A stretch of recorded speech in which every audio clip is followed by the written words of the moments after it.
Ladies and gentlemen, there are two new characters allegedly coming to Marvel Contest of Champions next month, and that is the Hood and Dormammu. Now, we've already done a video looking at Dormammu, and his abilities are pretty cool, and plus Dormammu, in terms of like physical appearance, his animations, is awesome. Like, he is one of the coolest characters, probably has maybe the coolest level 3 in game, so he has a lot going for him. So to compete with Dormammu, Hood's gonna have to be pretty good, and I must say, in terms of appearance and the stuff that he does, Hood is very, very cool. However, in terms of his animations and appearance, I slightly prefer Dormammu. In terms of abilities and what they actually do, I actually prefer Hood over Dormammu. So the Hood is actually winning in my book in terms of, you know, which champion I like the best in terms of what they do and how good I think they're going to be in the game. However, I think they're very, very close, and they both are slightly different characters that, well, very different characters that do very different things. But the Hood has some really, really good utility, and that's what we're going to cover in today's video. Is we're going to cover some early thoughts on all of his abilities. You know, what is this character potentially going to be good for? What are his strengths? What weaknesses does he have, if any? So let's get into that, guys. So we're going to be using MCOC mods video, guys. If you want to check out the full video, which will also include some Hood gameplay, a link to it will be in the description below. But let's go ahead and check out, starting off with the Synergies. Now, what do we have? We have Crime Bosses with Joe Fixit, guys. Obviously, one of the best characters in the game. Joe Fixit, everybody's playing a Joe Fixit right now. So that crit chance, plus 5% crit chance and armor, I guess ain't a bad well, actually, ideally, like, it's not a good node in comparison to like a plus 7% chance, but it ain't too bad, guys. There are definitely worse synergy nodes, but the fact that it's with Joe Fixit maybe isn't so great. The next one is Dark Empowerment, which is exactly the same as Dormammu's signature ability. So non-robot villain champions have a 20% chance to revive at 10% health when receiving a knockout blow.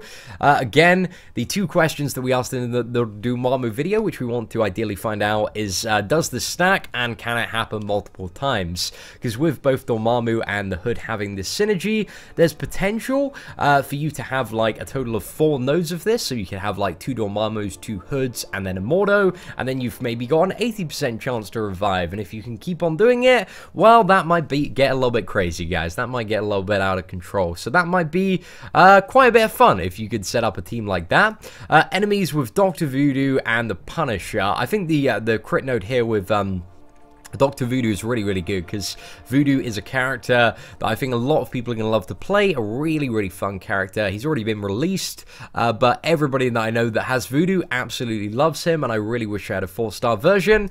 So I think that's going to be a really kind of good node, maybe moving forward into the future of Marvel Contest of Champions, and then has perfect block chance with Loki and Iron Patriot. So yeah, not super great on the last node, but let's move on to his abilities. Now, we'll come back to his signature ability toward the end of the video, but let's first talk about his invisibility stance. Let's just wait for him to scroll down a little bit. So the Hood has invisibility, which I really, really like. So what does the invisibility do? So there are 2 ways to activate invisibility. The first is to dash back and hold block for 1.5 seconds. The second way is to activate it via using your level 2, and that's what I really, really like about this dash back mechanic, is there's a way to activate it aside from dashing back, because dashing back and holding block is not one of the most fun mechanics in the game, so I like that you can still, you know, activate the invisibility by just using your level 2 attack. So it lasts for 8 seconds and has an 8-second cooldown as far as we can see in this video. So invisibility does a few things. So incoming attacks have a 45% chance to miss, which I believe is very similar to evade, which is awesome.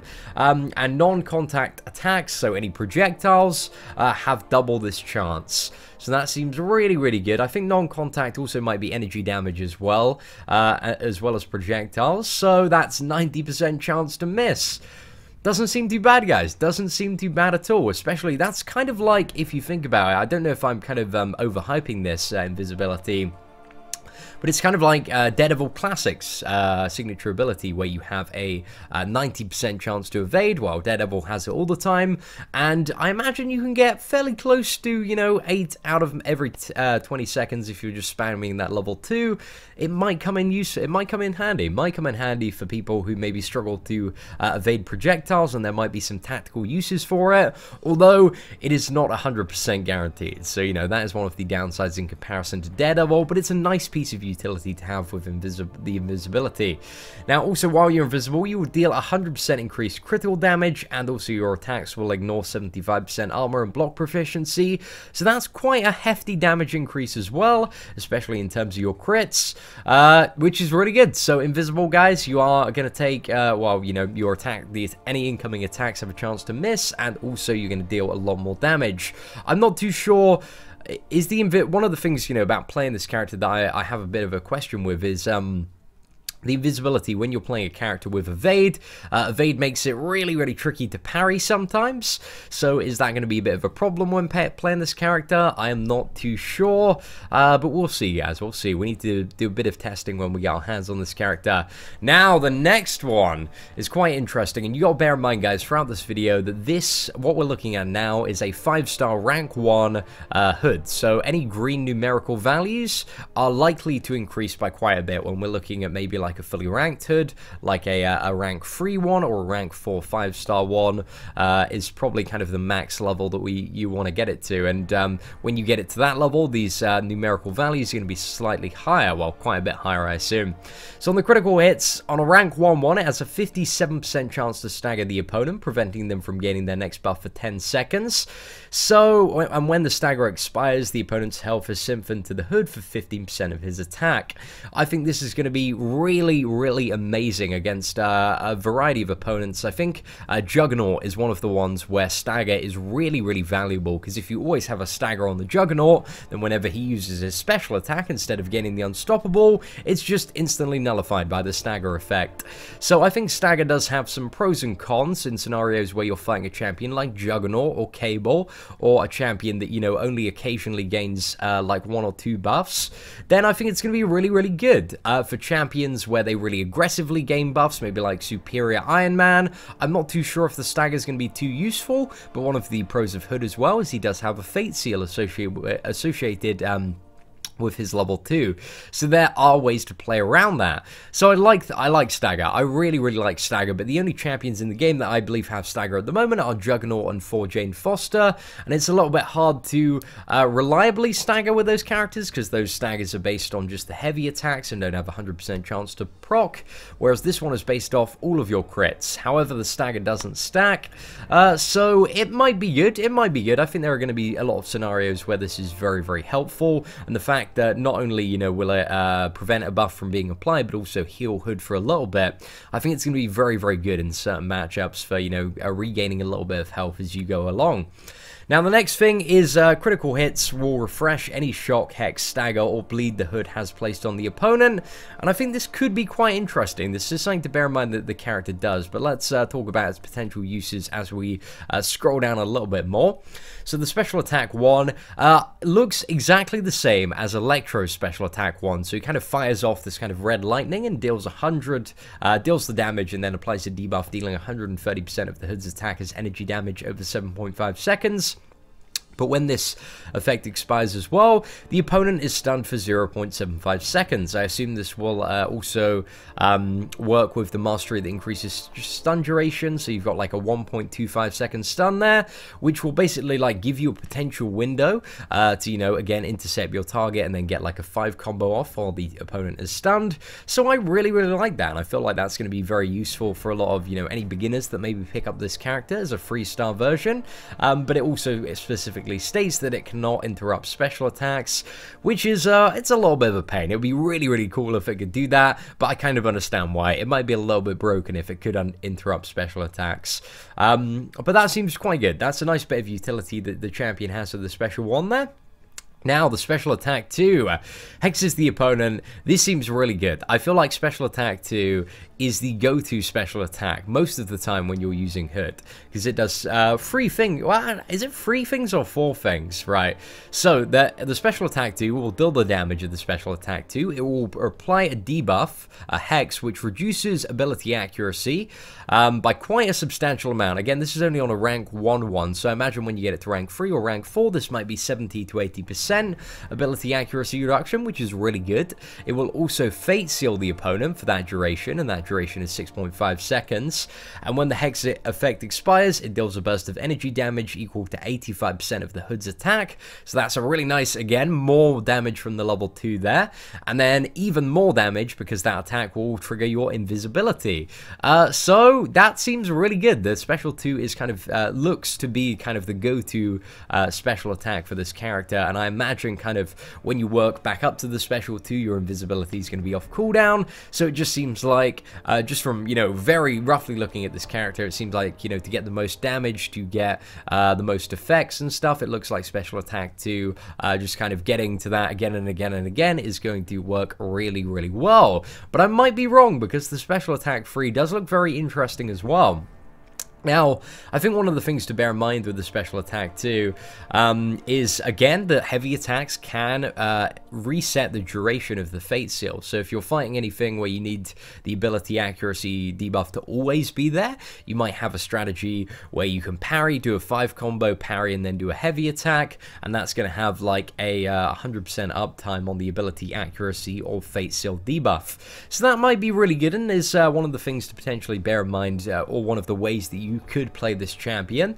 So I like that. I like that quite a bit. There's a lot of utility, a lot of stuff for this champion.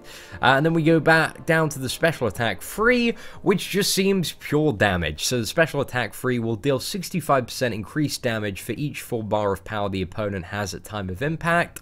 So that's quite a nice damage increase, just flat off like that. So I imagine, you know, the average time you probably want to use this if you're fighting an opponent with a level 3 active is just when they go past their level 2. That should just, you know, not give them enough power to go fully to the level 3, but then you get 130% additional attack on this. And then you get also a very powerful bleed, which does 130% of your attacker's direct damage over 6 seconds. So overall, this special attack 3 seems pretty good. And remember, you can refresh this effect by using a heavy attack. I'm not too sure if there's going to be like any sort of crazy strategy while playing this champion, where there's some sort of tactic where you try to keep like everything up at once and just using heavy attacks to kind of get to your special attack 3. But again, that won't work on every fight. When you're fighting the stun immune champions, that probably wouldn't work. However, outside of that, I think there's a lot of possibility with this champion. The next thing and final thing that we want to talk about, now that we've covered all the base abilities that he has, is his signature ability, which again provides the champion with even more utility. So with some help from Dormammu, the Hood learns to harness his demonic equipment. While his invisibility is in cooldown, the Hood becomes stun immune, and his basic attacks have a percentage chance to steal percentage of the opponent's power. So not only is he stun immune, but he also has a potential power steal. Again, it all really depends on like how big this numeric value is. Is it a lot of power to be stolen? Like that's really the big question. Like, what's the chance and how much power are you potentially stealing there? To see if that signature ability is any good. I'm struggling to see anything with this character that I think is going to make him a super incredible defender. I think when, you know, fighting Hood, just from like looking at the abilities, and the fact that his level 1 animations, special 1 animation, seems exactly the same as Electro's, it kind of seems like when fighting this character that the standard tactic is never go to the level 2, because if you go to the level 2, you got to deal with the invisibility stance. So just go to the level 1, you know, let him do his lightning, kind of evade backwards, and then fight him again. But I can't really see too much else on this champion that I believe will make him an exceptional Alliance War defender. However, I was a bit wrong about Dormammu. Didn't really take into account his signature ability fully. So I might be wrong about this character, but from just looking at, you know, all the stuff that he does, I think he's going to be a really fun champion to play. Has a lot of utility, has a lot of different stuff that will make him really good for different fights, which is what I like in new champions. I really like champions, if they're not crazy OP in damage, for them to have a lot of utility. And Hood seems like not only is he going to have really decent damage, but he's also going to have a really nice selection of utility and weird stuff that he can do to counter various champions. So I like that a lot. Anyway, overall, guys, I think between the two characters, I do like Hood's abilities a bit more, and because he just seems a little bit more diverse and dynamic in the way that he can deal with various enemies. However, I think the Hood and Dormammu are both going to be excellent additions to Marvel Contest of Champions. I think their only weakness is that they are in the Mystic class, and the Mystic class is so competitive at the moment, but I feel like, you know, they're probably going to be both quite beefy champions for prestige, so who knows, guys, but like Mystic champions, like all the good champions come in Mystic, so it's just going to make those tier 4 Mystic Catalyst even more valuable. Anyway, ladies and gentlemen, I'm very interested to hear what you have to, your thoughts on Hood. Do you think he's going to be a good champion? What do you think he's going to be exceptional for in the game? I'd like to know in the comments below. So yeah, guys, thank you so much for watching this video. Hope you enjoyed my insight. Take care and have an absolutely fantastic day.